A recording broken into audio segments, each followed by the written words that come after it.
Hello to all of my Facebook fans and friends. Welcome to iButterfly Effects Spotlight. In Spotlight, this is my first episode, so you will forgive all of the mistakes and so on, which I will probably get to figure out. We will forgive them. Thank you, thank you. iButterfly Effect is about introducing ourselves, introducing you all to people who have done who have found their purpose in life, and to talk to them about how they achieved that purpose, and also what do they feel that their purpose what effect do they feel their purpose has on life in general, with their families, and with the world on a whole. And it is my distinct pleasure and absolute honor to introduce Mr. David Rodriguez, who is a director, writer, actor, Oh, producer. God. Yes, and let me tell you something. I've known him since we were both pipsqueaks in New York Military Academy many years ago. We were pubescent. Yes, we were that. Most we were that most definitely. I think Dave might be the only dude that ever saw me cry over a heartbreak. You remember that? Yeah. Dave? Oh, yeah. We're not going Many to get times. into that. Many times. There's been no many times. It's one time, dude. You like going in this man? There's no many times. See, this is what I'm talking about. Anyway, That's what happens when you bring people on a show like this that you've known for a long time. yeah, right. The truth comes out. Bro. Yeah. But really, it was only one time. But anyway, so Dave and I ended up getting together way back 2005. Dave, it was 2005 when. No, actually, it was before that. It was late 2003. Woo! Late Yeah. 2003. And we Yeah. got together to work on a project, which which eventually and ultimately led Dave down a path to his to recognizing his purpose and taking it beyond. And that's what we're going to talk about today. So Dave, welcome to the first episode. Thanks for being here with me, my man. Thank you, brother. I want you to just kind of tell us what do you feel, how did you know that that writing and directing was where you wanted to go? How did that come about?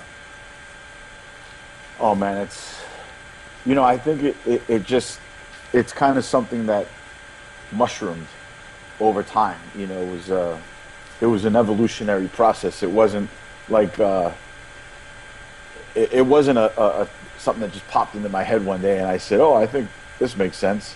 Since I was a little kid, I was drawn into and enamored with show business, and I thought I wanted to be an actor, and then I thought I wanted to be a writer, and then and it just kind of evolved. Like once I learned what a director did, it just seemed like it was the right fit for my personality. Like I just felt like it was it was something that I should try to pursue and maybe discover. And what was interesting was, because you were together with me at so early on, when we did that little teaser, that Right. little featurette that we did, and I picked up the camera and I was moving you guys around, and I really didn't know what I was doing. I didn't. I just knew, I was point and shoot. That's where the action is. But there were also like other movies that inspired me and other directors that inspired me. So I kind of felt like, I could find the angle if you give me the camera. But I didn't know what coverage was, and I didn't know what blocking was, and I didn't know what it meant to cross the line or not cross the line or any of that stuff. But what I did know was that it felt natural to me. Like directing just felt like Yeah. it was a huge relief, because I was in, I was 32, 33, Yeah.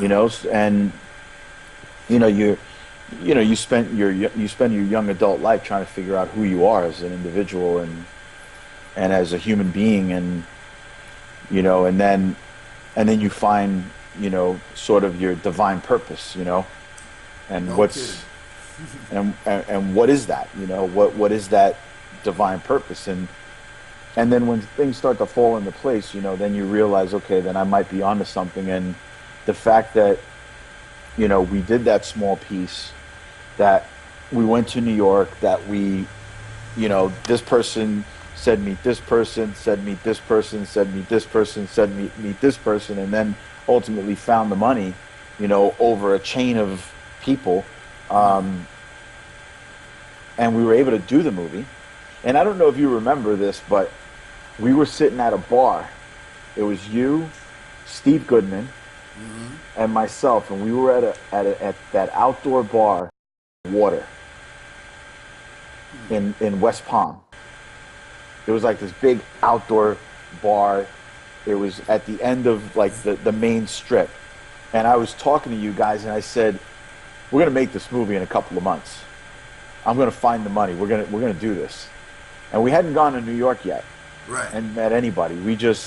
But for some reason, I just kind of felt like it was going to happen, and I also didn't give myself a plan B. You There was surely only didn't. there was only one plan. So In fact, I gotta, I gotta talk about this because when you called me down there, you remember why you initially called me down yeah, we were going there, to do a scooter business. right? We were gonna do the scooter business. Yeah, We talked about doing that stuff, but simultaneously, then this thing came up with this writing, this thing, and I said, well, is it ready? And you said, well, I'm writing it, and you sat yeah, there and wrote it, and I remember at the time, Robin was writing or was whatever, typing. Yeah, I typing, was writing and she was and typing. she was typing. That was the Yeah, craziest thing to me. First of all, it was happening. You had an idea of what it was, but it was kind of like it was coming out of your head. You were writing down the things that you needed to write, and you were literally writing the actual screenplay right then and there. And that happened inside. I want y'all to know something, FB fans and friends. That happened inside of like 7 days. Am I yep, right? that's right. Inside of 7 days, which is crazy. That film was went on to be called Push. It was Okay, called The Other Side first. was called The Other Side first, working title. Yeah, Then went on to be called Push with Chaz Palminteri, Michael Rappaport, Chad Lindbergh. I mean, a great you, cast. Me playing a very crazy despicable person, person. right? Otto Sanchez. Yeah, Otto Sanchez. I mean, just a great cast of folks. I had never acted before, but this knucklehead decided that he thought that I might play right, and I thought I might mess it up. But I mean, that if you don't see where I'm going with this whole thing yet, or what is about to happen in this interview, it's talking about that purpose again, talking about how people just end up discovering who they are out of the blue, just because. I mean, like you said, didn't want to be a direct. Didn't know that he knew nothing about directing or no, with a camera or whatever the case is. But no, he knew that he knew how to tell the story. yep, I think that's what it is, and that is what makes Dave very special. Why he's on here, not just because he's a friend of mine, but because he is a living, shining example of what it means to discover that this passion, and while he wasn't scared, because while he had no idea of what he was doing in terms of hmm, being a director, he knew that only he could tell this story the way that he needed to tell it, and he was not scared of stepping out and taking a leap of faith on himself, which is huge, huge, huge. yeah. So, Dave, the other thing that what I want to get down to in the crux of this matter is Hmm. you've gone on now to you've directed since then. How many is it? You tell me because I can't Uh, keep up. We did, let's see, I've directed 3 features, Right. probably half a dozen music videos, a half a dozen commercials, a pilot presentation, and last year I started directing TV. So I've directed NCIS LA and Stalker and Scandal, and then looks It's like this fall unbelievable. I'll be directing a big action thriller for for one of the studios. Got See, to keep it on the low because keep it's not announced yet. right, right, But right. We keep that on the hush, hush. yeah, But y'all see what I'm talking about here. This is NCIS LA scandal. I mean, seriously, you understand? Is it consistent with what you thought you would be doing back then? Did you even think about that part of it, that you would be affecting change in people's lives, being able to become this thing? That's the first question. The second question, it was a loaded question, but the second question would be, um, you know, where do you want to go hmm from here? What where what is the ultimate thing now that you've determined this purpose? I mean, well, I mean, yeah, I always feel like there's, there's there's a cause and effect to everything, and I really, I heard something recently where they say, like God gives you gifts so that you can give them away, Dig it. you know, or it gives you money so you could give it away. It's that whole Deepak Chopra thing about currency, how you just got to keep it moving constantly. 100%. And, for me, like, first of all, it's a very humbling question because I really don't, I really don't feel like I'm worthy of that because I'm still learning. I'm still kind of, we're always learning in the business. I mean, there Scorsese has, how many more movies today than he did 15 years ago or 10 years ago. Yeah. And, how many projects does Spielberg have than, these are guys that are at the pinnacle, at the top of the heap, of show business. Yeah. But even all of us, like to say that you're not a better man today than you were 10 years ago, you'd be a fool. Right. So I guess that said, like there's a certain part of me that doesn't feel worthy of having to sorry about that, the water's running in the background there. But there's a part of me that doesn't feel that I've yet accomplished enough to I guess be recognized, Right. at that, at the point of giving back. Right. But then again, there's a certain part of me that as a blue collar kid, a guy from New York, I'm not, I'm sort of compelled to give it back, Right. like right away, even if it's at the early stages of my career, I just want to give it all away, like, how I got here, because I really feel like if there's anything that I can give back or anything that I can share, it's that I'm the guy that really am self-made. Right. I'm the example of that, of somebody that, who found their divine purpose and then went for it, and I didn't have any help. Like I didn't have an uncle or an aunt or a brother or a father who were, at the studios, or an agent or producers or a longtime writer. Everything I've done, I've earned and I've worked for, and I've worked hard for, and I've sacrificed a lot, and I sacrificed not seeing my young children, who are Yeah. on the East Coast, as often as I'd like to, because I guess, my goal is to leave a legacy for them, to Right. leave them, to give them the ability to do something, whatever they want to do, you know, and not having to grind it out the way that I had to do it. You know, just to give them a little bit of an advantage, even if it's a tiny bit, as long as it's an advantage, it's something more, whether it's a little bit of money or, you know, so that they don't have to stress out, or an opportunity if they want to be in this business, you know, me opening doors and letting them go through them doors that I've been able to open because of what I've done. But, you know, but I think, you know, the bigger picture is sharing my journey with young filmmakers that aspire to do what I've done. You know, and I think about that often, like 10 years ago, how I would have looked at somebody, how I would have looked at who I am today.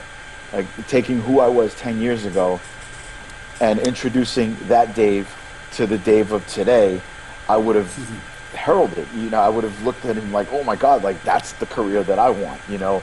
I want a few indies, and I want to do some TV, and I want to do, you know, and I want to be able to say that I'm going to do a big movie, and that's so crazy that you're thinking that. Sorry, I don't mean to cut you off, but that's so crazy that you think, because, you know, a lot of people say that. What would you say to your younger self from your older self? And the perspective in which you put on that one was, well, if I were my younger self looking at my older self, I would have been like, whoa, that's exactly the person. And that's great that you have arrived at that type of satisfaction. Yeah, it's like, because what it, you know, my younger self would have told, or my older self, myself today, would have told myself 10 years ago, it's going to be all right. Right. You know, if you have any advice, it's going to be all right. You'll get there little by little. You know, it ain't going to be at warp speed, but you'll chip away, and you'll get what you want, you know. So I guess a lot of the times I think about that, like the young filmmakers that I've met along the way, the people that have not yet directed anything or have only directed a couple of shorts, and then they look at me as a source of inspiration, and I feel compelled to give it back, you know.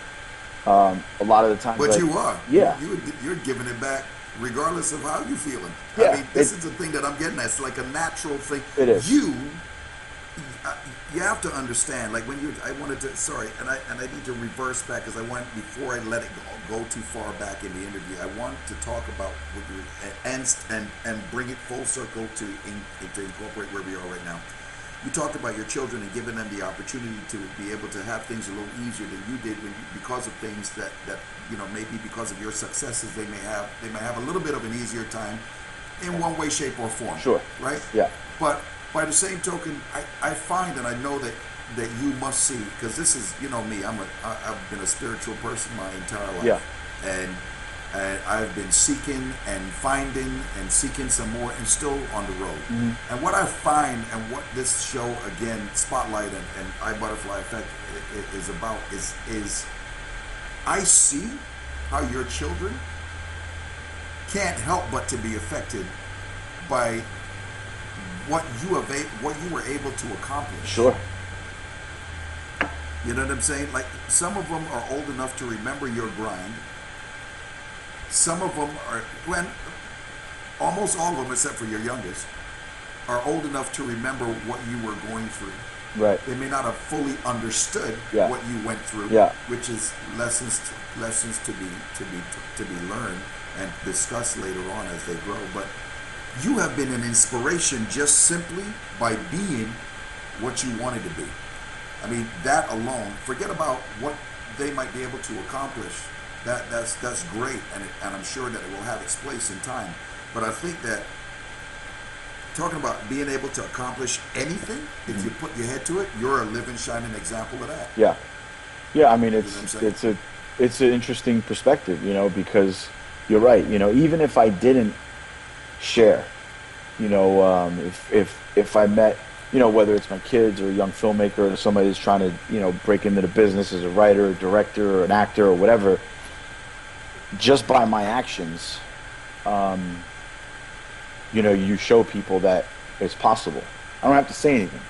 Just, you know, this is where Dave's from. This is where Dave's this is the road he's on, and this is where he wants to go.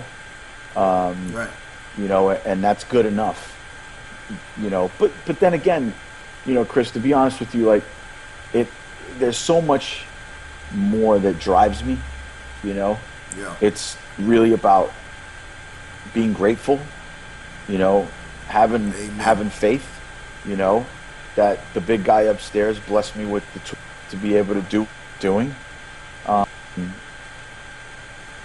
and those, like, those are the intangibles. Those are the things that I think people need to, that I need to impart on people, is that it's not about me trying to, you know, be on the hustle and get lucky, but Yeah. it's really about recognizing the tools that you're blessed with, and then being grateful for all the little tiny opportunities.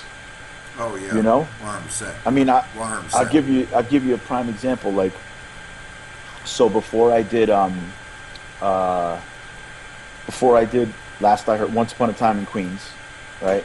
I didn't have, I didn't have two nickels to rub together, you know, and and it was during the holidays, and I had just lost my dad, and I was living in an apartment on Wilshire Boulevard, and this is not too long ago. This is a few years ago, you know.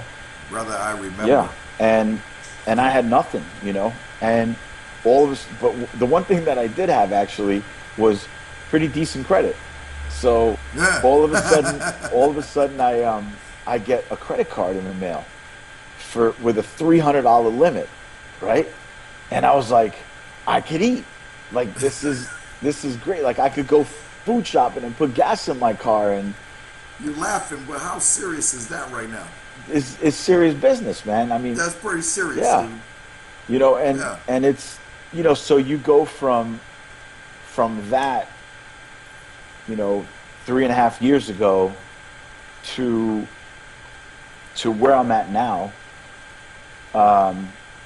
Not that I'm a multimillionaire now, but you know, thank God I'm not worried about paying my bills. You know, Amen. but it's still a grind. You know, it's still working hard. It's still putting it out there. It's still, you know, so you just, you know, you stay grateful, you stay humble, you keep it real. You know, you try to, you know, you know, you just keep your nose to the grindstone, and I think it always works out. You know, as long as you have, as long as you're doing the right thing, you know, and as long as you're doing the right things with the tools that you're blessed with, and it all works out. Well said. You know, and I think, you know, in the second part of your question, like where I want to go and what I want to do, I mean, that's in God's hands, man. You know, I mean, you know, I have dreams and aspirations. You know, I'd love to, you know, love to have my own show. You know, Okay. love to do big movies. You know, as frequently or as infrequently as I could. But I'd love to do, you know, bigger action pieces, and maybe even you know, jump on a superhero franchise at some point in the future. Why But- not? It's certainly doing big things. But who knows? You know, it's like, look, I could have that dream and I could have that aspiration, but it could, you know, life could take you this way, it could take you this way, it could take you this way. You know, like they say, you know, tell God what your plans are if you want to make him laugh. Right. So, you know, so for me, it's, you know, I know what I want to do, but, Right. you know, I expect nothing, but I'm open to everything. Well, let me tell you something. I would say this. God doesn't ever give you more than you could ever handle. Number one, we know that. Because you've been into places where you, just like you said before, when that credit card came in, it was like, eureka, I could go and eat. Yeah. You know what I mean?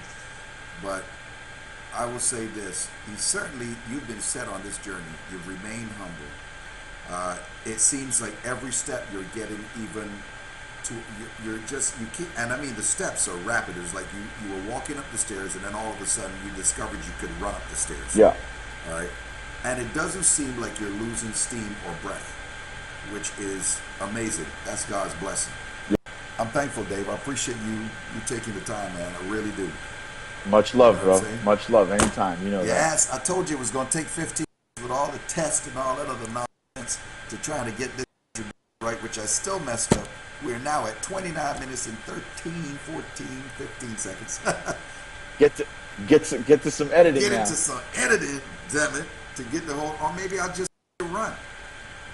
But yeah, why Because it not? was a lot said, and I don't know. I'm not that savvy with the editing. See what I'm saying? Let I'm it not run. in your world on that. So people, y'all gonna have to watch and listen to all that's been said here. Dave, thanks again. First episode. Thank you very much. Thank you, bro. I appreciate it, man. And keep up the fantastically good work. All right, I'll holler at you Yes, soon. my brother. All right, bro. Love you, bro. Love you. Later. Later. Amazing. I